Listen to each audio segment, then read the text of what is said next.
আজকে আমরা পড়ব হচ্ছে পদার্থবিজ্ঞান প্রথম পত্র একাদশ দ্বাদশ শ্রেণী দ্বিতীয় অধ্যায় ভেক্টর।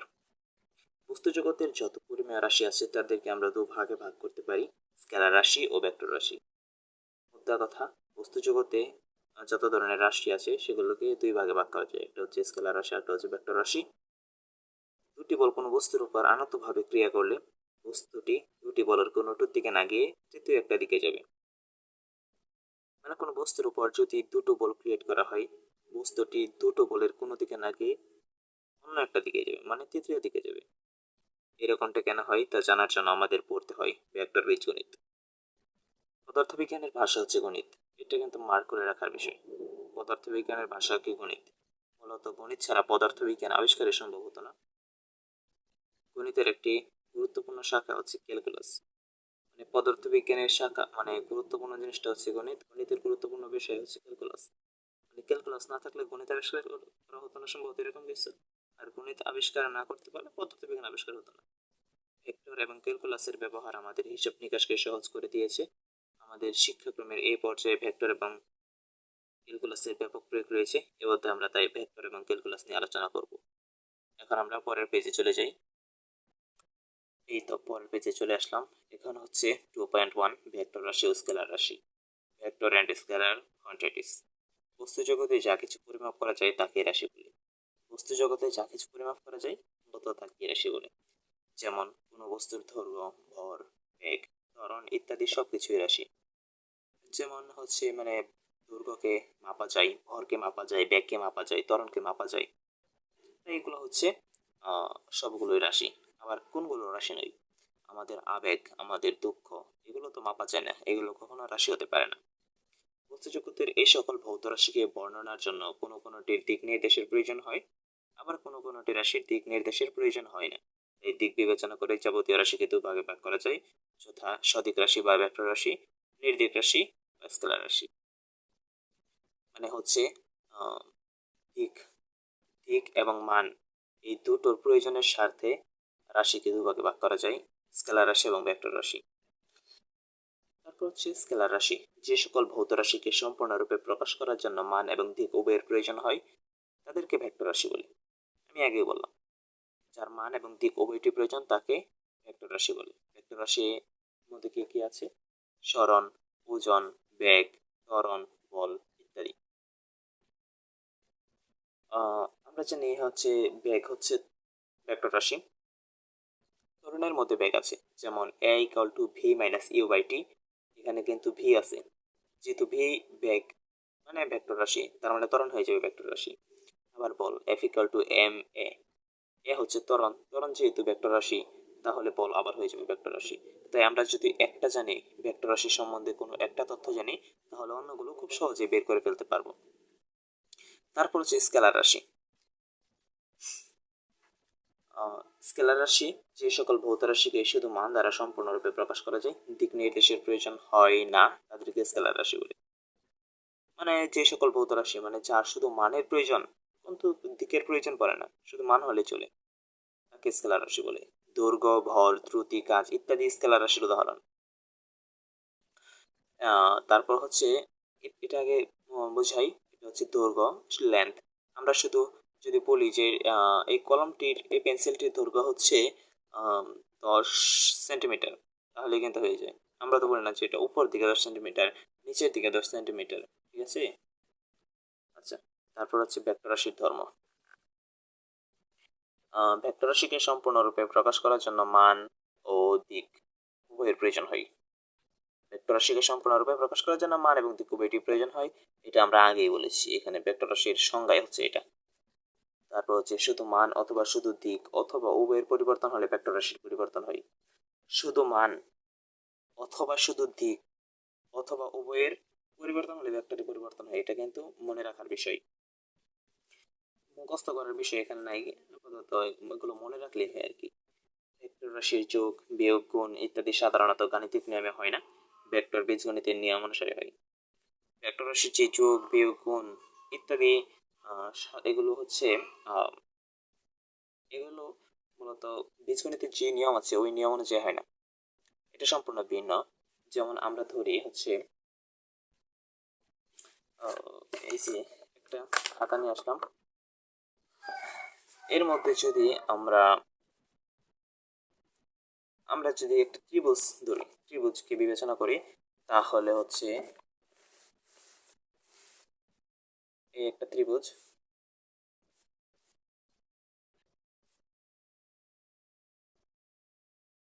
এ হচ্ছে একটা ত্রিভুজ। আচ্ছা, এই যে এটা ধরলাম এ, এটা ধরলাম বি, এটা ধরলাম সি। ভেক্টরের ক্ষেত্রে তো দিক বিবেচনা করতে হবে, তাই এটা দিক দিলাম, দিক দিলাম। এখন হচ্ছে আমরা যদি এ থেকে বি রাস্তায় যাই এবং বি থেকে সি রাস্তায় যাই, এখানে সি এর মধ্যে আছে হচ্ছে একটা এয়ার দোকান, গেমসের দোকানে যে পাঞ্চিং বক্স, ওই পাঞ্চিং বক্স মানে যাই হোক ওইটার দোকান হচ্ছে এটা সি। এখন আমরা সবাই গেছি, আহ, আমরা হচ্ছে দুই বন্ধু, আমরা দুই বন্ধু মিলে পাঞ্চ করবো এখানে। এখন আমার এক বন্ধু গেছে এ থেকে বিতে এবং বি থেকে সিতে পাঞ্চ করার জন্য, এবং মানে তারপর তো আমিও যাব। এখন আমি একটু চালাক চতুর মানুষ, আমি ভাবলাম কি যে না, আমার তো এই রাস্তা চেনা আছে, তাহলে আমি এত কষ্ট করে এদিক দিয়ে এখান থেকে এখানে কেন যাব। তোমরা অবশ্যই একই কাজ করতে, এ থেকে সরাসরি সিতে চলে যেতে, আমিও এ থেকে সরাসরি সিতে চলে যাব। তাহলে এ থেকে সিতে যাওয়া যেই কথা, আবার এ থেকে বি, বি থেকে সিতে যাওয়া কিন্তু একই কথা। আমরা দুজনে কিন্তু ওই দোকানে গেছি, তাহলে কি হলো, আমি একটু কম কষ্ট করলাম, সে একটু বেশি কষ্ট করলো। তাহলে এটাকে এভাবে লেখা যায় যে A B vector plus BC vector equal to AC vector. যাই হচ্ছে এটা হচ্ছে মূলত এই ভেক্টরের দিক কারবার। আর যে বীজগণিত, ওই নিয়ম অনুসারে আমরা পিথাগোরাসের নিয়ম অনুসারে কি জানতাম, অতি স্কোয়ার ইকাল টু লম্ব স্কোয়ার প্লাস ভূমি স্কোয়ার, তাহলে ওইটা হচ্ছে তো বীজগণিতের ওই নিয়ম, কিন্তু এটা হচ্ছে ভেক্টর নিয়ম, তাই সম্পূর্ণ আলাদা। এখন আমরা আবার পড়ায় ফিরে আসি। এটা হচ্ছে 4 নাম্বার হচ্ছে দুটি ভেক্টর রাশির মধ্যে কোনটির মান শূন্য না হলেও, দুটি ভেক্টর রাশির মধ্যে কোনোটির মান শূন্য না হলেও তাদের গুণফল শূন্য হতে পারে। হ্যাঁ, দুটি ভেক্টর রাশির মধ্যে যদি কোনোটাই শূন্য না হয় কিন্তু তাদের গুণফল শূন্য হতে পারে। দুটি ভেক্টর রাশির গুণফল গুণের প্রকৃতির উপর নির্ভর করে একটি স্কেলার রাশি হতে পারে অথবা একটি ভেক্টর রাশি হতে পারে। দুটি ভেক্টর রাশির গুণফল গুণের প্রকৃতির উপর নির্ভর করে একটি স্কেলার হতে পারে এবং অন্য একটি ভেক্টর রাশি হতে পারে। আচ্ছা, তারপর হচ্ছে 2.2 ভেক্টর রাশির কয়েকটি বিশেষ উদাহরণ, few special example of vectors. তল, তল আমরা তল বলতে কি বুঝাই, তল বলতে আমরা বুঝাই যে হচ্ছে এই বইটা যে তোমরা দেখতে পাচ্ছ, এই বইটা এটার হচ্ছে আহ, এখান থেকে এখান থেকে ওই এতটুকু পর্যন্ত, এটা এটা কিন্তু একটা তল বা পৃষ্ঠ বা পৃষ্ঠন, ওইটাকে বুঝাইছে আর কি। যেমন কোনো বস্তুর তল বা পৃষ্ঠ অবশ্যই একটি স্কেলার রাশি, মানে এটা এটা একটা স্কেলার রাশি, কারণ এটা কিন্তু পরিমাপ করা যায়, তাই না, তাই এটা একটা স্কেলার রাশি। এর দিক নেই, এর কি কোনো দিক আছে? কারণ বইটাকে যদি আমি এভাবে ঘুরিয়ে দিই, এভাবে ঘুরিয়ে দিই, তাহলে তো এটা সব দিক দিয়ে ঘুরবে, একটা নির্দিষ্ট কোনো দিক নাই, এটাই বোঝানো হয়েছে। কিন্তু অনেক সময় উচ্চতর হিসাব নিকাশের জন্য, যেমন কোনো মহাকর্ষীয় তড়িৎ বা চৌম্বক ক্ষেত্রে কোনো পৃষ্ঠ বা তলের ক্ষুদ্র অংশকে ভেক্টর হিসেবে গণ্য করা হয়। এটা কিন্তু ইম্পর্টেন্ট, কিছু মনে রাখার বিষয়। কিছু অনেক সময় কিন্তু কিন্তু অনেক সময় উচ্চতর হিসাব নিকাশের জন্য, যেমন কোনো মহাকর্ষীয় তড়িৎ বা চৌম্বক ক্ষেত্রে কোনো পৃষ্ঠ বা তলের ক্ষুদ্র অংশকে ভেক্টর হিসেবে গণ্য করা হয়। বুঝছো? এই দিক ধরা হয় ওই তলের কোনো বিন্দুতে তলের সাথে অবিলম্ব বরাবর, ওই তলের সাথে অবিলম্ব বরাবর। তারপর হচ্ছে বল। দৈনন্দিন অভিজ্ঞতা থেকে আমরা দেখি যে ঠেলা বা টানাই হচ্ছে বল। ওই যে আমরা প্রথম পৃষ্ঠে কি লিখেছিলাম, আমরা প্রথম পৃষ্ঠে লিখেছিলাম যে একটা রোলারকে টানছে একটা ব্যক্তি, ওই যে একটা ব্যক্তি, এই ব্যক্তিটা একটা রোলারকে ঠেলা দিচ্ছে। এখানে বলা হয়েছে যে দৈনন্দিন অভিজ্ঞতা থেকে আমরা দেখি যে ঠেলা বা টানাই হচ্ছে বল, মানে যদি আমরা ঠেলি বা টানি, ওইটির ক্ষেত্রে কিন্তু আমরা বল প্রয়োগ করি, তাই না? আমরা যখন কোনো বস্তুকে ঠেলি, তখন আসলে আমরা বস্তুটির উপর নির্দিষ্ট দিকে একটি বল প্রয়োগ করি। মানে আমরা যখন বস্তুটিকে ঠেলি, তার মানে আমরা সামনের দিকে একটা বল প্রয়োগ করি। পৃথিবীতে কোনো বস্তুকে তার কেন্দ্রের দিকে টানলে অর্থাৎ মহাকর্ষ বল প্রয়োগ করলে। পৃথিবীতে অনেক বস্তু আছে, তার মধ্যে কোনো বস্তুর তার কেন্দ্রের দিকে, পৃথিবী কোনো বস্তুকে তার কেন্দ্রের দিকে টানে। হ্যাঁ, পৃথিবী কোনো বস্তুকে অবশ্যই কেন্দ্রের দিকে টানে। তাই আমরা যখন লাফ দিই তখন কিন্তু আমরা নিচে পড়ে যাই, বা আমরা পৃথিবীটা আমাদেরকে টানে, তার কেন্দ্রমুখী বলে নিচের দিকে টানে। অর্থাৎ মহাকর্ষ বল প্রয়োগ হয় যেহেতু ঠেলা বা টানার মান ও যেহেতু ঠেলা বা টানার মান ও দিক উভয় আছে, তাই বল একটি ভেক্টর রাশি। যেহেতু ঠেলা বা টানার জন্য মান তো অবশ্যই আছে, যে আমি কত নিউটন বল প্রয়োগ করলাম বা কোন দিকে ঠেললাম বা কোন দিকে টানলাম, এই যে মান এবং দিক উভয়টি আছে, তাই এটা একটা ভেক্টর রাশি। ভেক্টরের বলের দিক হচ্ছে যে দিকে বস্তুটিকে ঠেলা বা টানা হচ্ছে সেই দিক। বলের দিক কি? বলের দিক হচ্ছে যেদিকে বস্তুটিকে টানা বা ঠেলা হয় সেই দিক। এটা তো বোঝাই যায়, তাই না? এটা কিন্তু মনে রাখার বিষয়। কেন্দ্রমুখী বল: কোনো বস্তু যখন কোনো বিন্দুকে কেন্দ্র করে বৃত্তাকার পথে ঘুরে, তখন একটি বল বস্তুর উপর বৃত্তের ব্যাসার্ধ বরাবর কেন্দ্রের দিকে ক্রিয়া করে বস্তুটিকে বৃত্তাকার পথে ঘুরে। এখানে কি বলছে? কোনো বস্তু যখন কোনো বিন্দুকে কেন্দ্র করে, কোনো একটা বস্তু যদি কোনো বিন্দুকে কেন্দ্র করে, কোনো একটা বিন্দুকে কোনো একটা বিন্দুকে কেন্দ্র করে বৃত্তাকার পথে ঘুরে, মানে কেন্দ্র করে বৃত্তাকার পথে ঘুরে, তখন একটি বল বস্তুর উপর বৃত্তের ব্যাসার্ধ বরাবর কেন্দ্রের দিকে কে বস্তুটিকে বৃত্তাকার পথে ঘুরে। ওই কাটা কম্পাস আমরা চিন্তা করতে পারি জ্যামিতির, ওইটার ক্ষেত্রে আমরা কিন্তু একটা নির্দিষ্ট বিন্দু দিকে রেখে তারপরে হচ্ছে চারদিকে ঘুরাই, ঠিক না? এটাকে আমরা বিবেচনা করতে পারি। এর এই বলের নাম হচ্ছে কেন্দ্রমুখী বল। নিঃসন্দেহে এটি একটি ভেক্টর রাশি। কেন্দ্রমুখী বল একটি ভেক্টর রাশি। এর দিক বস্তু থেকে ব্যাসার্ধ বরাবর বৃত্তের কেন্দ্রের দিকে। আমরা চতুর্থ অধ্যায় সম্পর্কে আরো বিস্তারিত আলোচনা করব, সো আমরা এতটুকু এটা সীমাবদ্ধ থাকি। তারপর হচ্ছে টর্ক। কোনো বস্তুর উপর নেট বল ক্রিয়া করলে তার ত্বরণ ঘটে, মানে কোনো বস্তুর উপর কোনো বল প্রয়োগ করলে ক্রিয়া ঘটে। অবশ্য বল ইকুয়াল টু এম এ, তাই অবশ্যই বল প্রয়োগ করলে তো ত্বরণ হবেই। আসলে বস্তুর ত্বরণ তার উপর প্রযুক্ত বলের সমানুপাতিক। বস্তুর ত্বরণ তার উপর প্রযুক্ত বলের সমানুপাতিক। যখন কোনো একটি বল বা একজোড়া সমান সমান্তরাল ও বিপরীতমুখী বল কোনো বস্তুকে কোনো বিন্দু বা অক্ষরকে কেন্দ্র করে ঘোরে, যখন কোনো একটি বল বা একজোড়া সমান সমান্তরাল ও বিপরীতমুখী বল কোনো বস্তুকে কোনো বিন্দু বা অক্ষরকে কেন্দ্র করে ঘোরে, তখন বস্তুর কৌণিক ত্বরণ হয়। যে রাশিটি কৌণিক ত্বরণের জন্য দায়ী সেটি হচ্ছে বলের ভ্রামক বা টর্ক। বস্তুর মতো টর্ক একটি ভেক্টর রাশি। এর দিক হয় বল এবং টর্ক। বলের মতো টর্ক একটি ভেক্টর রাশি। টর্কই একটা ভেক্টর রাশি। এই টর্ক সম্বন্ধে কিন্তু আমরা ক্লাস 9-10-এ পড়ে নাই। এটা কিন্তু একটা নতুন শব্দ, এটা পড়তে পড়তে তোমাদের মুখস্থ হয়ে যাবে। সম্ভবত এটা চতুর্থ অধ্যায়ে দেওয়া আছে, আমরা পড়ি। এর দিক হয় বল এবং বস্তু ও ঘূর্ণন কেন্দ্র বা অক্ষের সংযোজন সরল রেখা মিলে যে সমতল তৈরি হয় তার অবিলম্ব বরাবর। আমরা চতুর্থ অধ্যায় সম্পর্কে বিস্তারিত আলোচনা করব, কারণ আমরা চতুর্থ অধ্যায়ে এই সম্পর্কে আরো ভালো করে পড়তে পারবো, জানতে পারবো। কৌণিক ভরবেগ: কোন বস্তুর ভর এবং বেগ অর্থাৎ রৈখিক বেগের গুণফলকে ভরবেগ তথা রৈখিক ভরবেগ বলে। আমরা কি জানতাম? ক্লাস 9-10 আমরা পড়েছি ভরবেগ হচ্ছে ভর ইনটু বেগ, মানে ভর এবং বেগের গুণফলকে ভরবেগ বলে, কিন্তু রৈখিক বেগের গুণফলকে রৈখিক ভরবেগ বলে। ঠিক আছে, রৈখিক বেগের গুণফলকে ভরবেগ তথা রৈখিক ভরবেগ বলে। ঘূর্ণায়ন গতির ক্ষেত্রে অনুরূপ রাশি হচ্ছে কৌণিক ভরবেগ।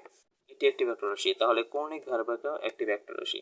এর দিক হয় ভরবেগ এবং বস্তু ও ঘূর্ণায়ন কেন্দ্র বা অক্ষের সংযোজন সরল রেখা মিলে যে সমতল হয় তার অবিলম্ব বরাবর। এ নিয়ে আমরা চতুর্থ অধ্যায়ে বিস্তারিত আলোচনা করব। তারপর হচ্ছে 2.3 ভেক্টর রাশির প্রকাশ। Representation of vectors. জ্যামিতিক উপায়ে কোনো বস্তুকে একটি তীর চিহ্নিত সরল রেখা দ্বারা নির্দেশ করা হয়। সরল রেখাটির দৈর্ঘ্য এবং রাশিটির মান এবং তীর চিহ্ন এর দিক নির্দেশ করে। জ্যামিতিক উপায়ে আমরা কোনো ভেক্টরকে একটি তীর চিহ্ন দিয়ে সরল রেখা দ্বারা নির্দেশ করা হয়। মূলত আমরা যখন কোনো ভেক্টরকে বোঝাই তাহলে তো অবশ্যই আমরা একটা তীর চিহ্নের মধ্যে করে দিই। সরল রেখাটির দৈর্ঘ্য রাশিটির মান এবং তীর চিহ্ন এর দিক দিয়ে নির্দেশ করে। চিত্র 2.1 এর তীর চিহ্নিত সরল রেখা একটি ভেক্টর রাশি নির্দেশ করছে। এই চিত্রে এই যে 2.1 চিত্র, এর মধ্যে ওপি যে সরল রেখাটা আছে, সরল রেখা একটি ভেক্টর রাশি নির্দেশ করছে, মানে একটা দিক নির্দেশ করছে এবং এর তো অবশ্যই একটা মান আছে, এটাই বোঝাচ্ছে আর কি। তারপর হচ্ছে এ ভেক্টরটির দিক ও এবং পি বিন্দুর দিকে, এর দিকটা কি ও এবং পি, ও এবং পি বিন্দুর দিকে যে তীর চিহ্নিত সরলরেখা দিয়ে ভেক্টর নির্দেশ করা হয়, মানে যেই তীর চিহ্নিত সরলরেখাটি দিয়ে বা এটা দিয়ে ভেক্টর নির্দেশ করা হয় সেটি যে বিন্দু থেকে আঁকা হয় তাকে ওই ভেক্টরের পাদবিন্দু, আর যে বিন্দু থেকে সরলরেখাটি শেষ হয় তাকে ওই ভেক্টরের শীর্ষবিন্দু বলে। মানে শুরুর দিকে যে বিন্দুটা হচ্ছে ওটা হচ্ছে আদি বিন্দু, যেমন ও হচ্ছে আদি বিন্দু আর পি হচ্ছে শীর্ষবিন্দু। 2.1 চিত্রে মানে এই চিত্রে ওপি ভেক্টরকে ওপি ভেক্টর দিয়ে বা এই যে ওপি ভেক্টর, এটা তো আমরা ভেক্টর বলি, ওপি ভেক্টরকে ওপি ভেক্টর দিয়ে এবং ভেক্টরের মান ওপি বা মডুলাস ওপি ভেক্টর দিয়ে নির্দেশ করা হয়। এটা তো মান, হ্যাঁ আমরা ওপি বলা যেই কথা এটাকে আমরা ওপি ভেক্টর তারপর মডুলাস দিয়ে দেওয়া একই কথা, কারণ ভেক্টরের মডুলাসে কাটা যায় শুধু ওপি থাকে, তাই না? যেমন আমরা যখন বলি যে টু, আমরা যখন টু বলি, যেমন হচ্ছে ধরি হচ্ছে টু, এই যে হচ্ছে টু, এই হচ্ছে টু, আমরা কিন্তু টুকে এরকম বলতে পারি যে রুট ওভার টু স্কোয়ার, এই রুটে এই রুট এবং স্কোয়ারে কাটা যায়, থাকে কি টু, তাহলে এই টু বলা যে কথা, রুট টু স্কোয়ার বলা একই কথা। ঠিক একইভাবে এখানে কে বলা হয়েছে ওপি বলা যে কথা, ওপি বলা যে কথা মডুলাস ওপি ভেক্টর বলা একই কথা দিয়ে নির্দেশ করা হয়, মানে এটা একটা মান আর কি, ওপি ভেক্টরের মান হচ্ছে ওপি বা ওপি ভেক্টর মডুলাস। ওপি ভেক্টর ওপি ভেক্টরের ও বিন্দুকে পাদবিন্দু বা সূচনা বিন্দু বা প্রারম্ভিক বিন্দু বা আদি বিন্দু এবং পি ভেক্টরকে শীর্ষবিন্দু বা প্রান্তিক বিন্দু বলে। তাহলে এখানে কি দেখা যাচ্ছে, এই ও যেই পাদবিন্দুটা আছে ওই পাদবিন্দুটাকে ওই নামে বলা যায়, পাদবিন্দু, সূচনা বিন্দু, প্রারম্ভিক বিন্দু, আদি বিন্দু, আবার পি বিন্দুকে শীর্ষবিন্দু, প্রান্তিক বিন্দু বা শেষ বিন্দু, নানান ধরনের কিছু বলা যায়। হাতে লেখার সময় একটি ভেক্টর রাশির সংকেতকে নিচে তিনটি উপায়ে যে কোনো একটি দিয়ে প্রকাশ করা হয়। আমরা যখন হাতে লিখি, তখন আমরা সাধারণত নিচে এই যে এগুলো আছে মানে এগুলো দিয়ে আমরা মূলত লেখা যায়, প্রকাশ করা যায় ভেক্টর। ক রাশিটির সংকেতের উপর তীর চিহ্ন দিয়ে, যেমন ওই যে এ ভেক্টর, এটা তো আমরা আগেই দেখলাম। তারপর যে রাশিটির সংকেতের উপর রেখা চিহ্নিত দিয়ে, যেমন এ,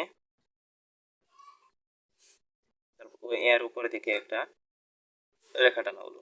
আমরা সাধারণত যখন আমরা